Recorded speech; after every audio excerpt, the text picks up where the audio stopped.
जमीयत उलमा इस्लाम के रहनुमा मौलाना अब्दुल गफूर हैदरी का कहना है कि शेख रशीद की बात में ना आए, वो पागल हो गया है, दिमागी तवाजुन खो बैठा है।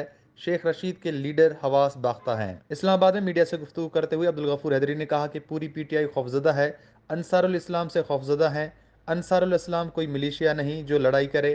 अंसारुल इस्लाम जुलूसों को सिक्योरिटी फराम करेगी। अब्दुल गफूर हैदरी ने कहा कि शेख रशीद ने दहशत गर्दी का इर्तकाब किया है।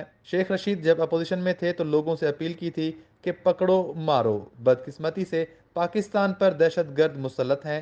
रियासत की रिट को चैलेंज करने वाले आज वजीर अजम के नाम से मुसल्लत हैं। रहनुमा जेयूआई ने कहा कि मुल्क भर से हमारे कारकुनों के काफिले इस्लामाबाद के लिए रवां दवा हैं। खैबर पख्तूनख्वा का बहुत बड़ा काफिला मोटरवे पर है। हमारे तमाम काफिले हकला इंटरचेंज पर इकट्ठे होंगे। हकला से मौलाना फजल रहमान की क़यादत में तमाम काफिले इस्लामाबाद पहुंचेंगे। अब्दुल गफूर हैदरी ने कहा कि लाखों कारकुन मौलाना फजल रहमान की क़यादत में पिंडाल में पहुंचेंगे। इंतजामिया अब तक तो बज़ाहिर कोई मुदाखलत नहीं कर रही।